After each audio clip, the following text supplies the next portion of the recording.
warahmatullahi wabarakatuh.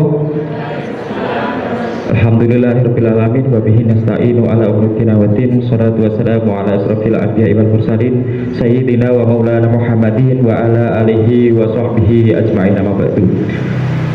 Yang terhormat Ibu Nurul Mazidah SEMSA selaku Ketua Setia Ceria Bojonegoro.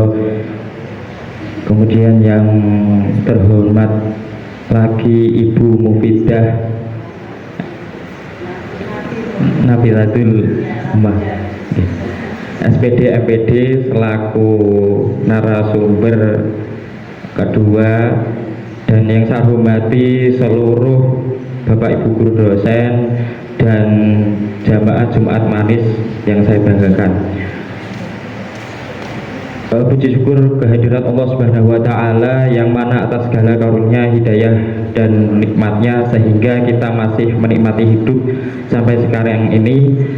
Yang kedua kalinya salawat serta salam kita curahkan kepada baginda Nabi besar kita Rasulullah SAW beserta para keluarga, sahabat dan kepada umatnya yang menjadi pengikutnya hingga kiamat. Pada kesempatan yang berbahagia ini, saya ingin mengajak pada diri saya sendiri dan pada umumnya untuk jamaah Jumat Manis di Masjid Tia ini untuk meningkatkan takwa kita kepada Allah Subhanahu wa Ta'ala dengan sebenar-benar takwa, yakni dengan menjalankan segala perintahnya dan menjauhi segala larangannya. Jamaah Jumat Manis rahimakumullah, Allah berfirman dalam surat At-Tahrim ayat 6, A'udzubillahi minasyaitonirrajim, ya ayyuhalladzina amanu anfusakum wa ahlikum naro. Artinya, orang-orang yang beriman, lindungilah dirimu dan keluargamu dari api neraka. Ayat di atas Allah Ta'ala memberikan perintah kepada orang-orang yang beriman untuk melindungi dirinya dan keluarganya dari siksa api neraka. Hal ini penting untuk menjadi perhatian muslim yang beriman. Dalam ayat tersebut Allah Subhanahu wa Ta'ala menyeru kepada orang-orang yang beriman, ya ayyuhalladzina amanu, bukan ya ayyuhan nas, karena sudah jelas yang akan masuk ke dalam surga Allah Subhanahu wa Ta'ala adalah seorang muslim yang beriman. Perintah ini ditunjukkan bukan kepada seluruh umat manusia. Kita harus percaya dan yakin bahwa kita akan meraih surganya Allah Subhanahu wa Ta'ala di kehidupan yang lain. Sebab ukuran kesuksesan manusia di akhirat kelak adalah ketika dijauhkan dari neraka dan dimasukkan ke dalam surga. Kemudian surga sudah kita miliki, yaitu kita sudah menjadi orang Islam, yaitu orang-orang yang percaya bahwa Allah Subhanahu wa Ta'ala sebagai Tuhan dan Nabi Muhammad sebagai utusan Allah, yang kita ucapkan setiap hari dalam setiap sholat kita. Asyhadu an la ilaha illallah wa asyhadu anna Muhammadar Rasulullah. Surga merupakan penantian akhir bagi seluruh umat manusia. Namun tidak sedikit perilaku kita yang sering kita lakukan malah menjauhkan diri kita dari jalan menuju surganya Allah. Padahal Allah dan Rasulnya sudah memperingatkan kita akan hari pembalasan. Jamaah Jumat rahimakumullah, syarat pertama meraih surga sudah kita peroleh. Akan tetapi menjadi orang yang beragama Islam saja belum cukup. Untuk meraih surganya Allah, untuk itu dalam ayat tersebut Allah mengingatkan kepada orang-orang yang beriman agar dapat melindungi dirinya dari api neraka. Pertanyaannya adalah, bagaimana cara melindungi diri dari api neraka? Rumusannya adalah tingkatkan takwa dan jauhi maksiat. Karena takwa itu pasti berbanding terbalik dengan maksiat, pasti berlawanan dengan maksiat.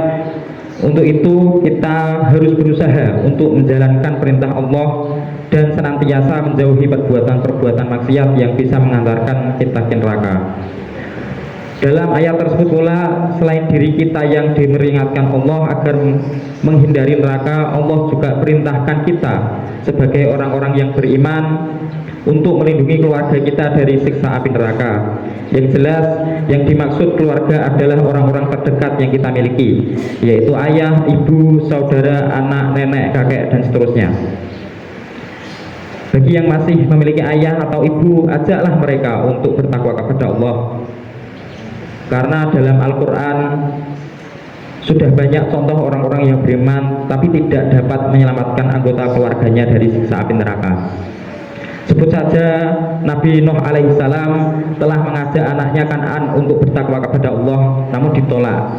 Dikisahkan dalam surat Hud ayat 42, waktu azab yang diturunkan Allah berupa air bah yang akan menenggelamkan seluruh negeri. Lalu Nuh berkata, wahai anakku, naiklah ke kapal bersama kami, dan jangankan engkau bersama orang-orang kafir.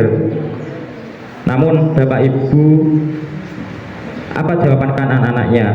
Dalam ayat 42-nya anaknya menjawab, aku akan mencari perlindungan ke gunung yang dapat menyelamatkanku dari air bah. Nabi Nuh tidak patut semangat, masih berusaha untuk mengingatkan anaknya dengan berkata, tidak ada yang dapat menyelamatkanmu dari azab Allah selain Allah yang Maha Penyayang. Namun anaknya masih saja tidak mau mengikuti perintahnya. Ayahnya kemudian tenggelam bersama orang-orang kafir yang mendustakan agama. Setelah air bahnya surut, Nabi Nuh memohon kepada Allah agar anaknya diampuni oleh Allah Subhanahu wa taala. Dalam lanjutnya surat Hud ayat 45, Nuh berkata, Rabbi innibni min ahli. Wahai Tuhanku, sesungguhnya anakku termasuk bagian dari keluargaku.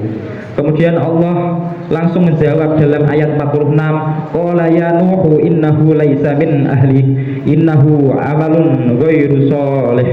Wahai Nuh, sesungguhnya dia bukanlah termasuk keluargamu. Sesungguhnya perbuatannya merupakan perbuatan yang tidak baik. Dari kisah tersebut dapat diambil pelajaran bahwa Nuh saja yang Nabi utusan Allah yang dijamin masuk ke dalam surganya tidak dapat menyelamatkan keluarganya dari siksa api neraka. Apalagi kita hanya sebagai manusia biasa yang tidak ada jaminan sama sekali untuk masuk ke dalam surganya Allah Subhanahu wa taala. Para hadirin yang dirahmati Allah, banyak kisah para nabi dalam Al-Quran yang dapat kita jadikan contoh dalam kehidupan sehari-hari, seperti kisah Nabi Musa alaihissalam yang diadopsi dari keluarga Raja Fir'aun yang kejam tetapi malah menentang Fir'aun itu sendiri karena mensekutukan Allah. Kemudian kisah Nabi Nuh alaihissalam yang anak dan keluarganya durhaka kepadanya.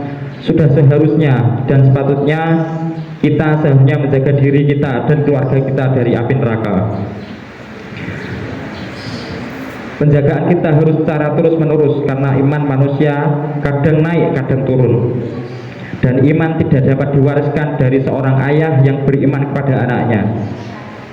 Namun harus selalu dilatih dan dikerjakan secara terus-menerus agar terbiasa melakukan amal soleh. Hingga kita harus menjaga agar tetap konsisten dan dapat menjadi husnul khotimah. Mari kita bersama-sama menciptakan lingkungan kita yang dapat menjadikan kita mudah beribadah dan mendekatkan diri kepada Allah Subhanahu wa taala.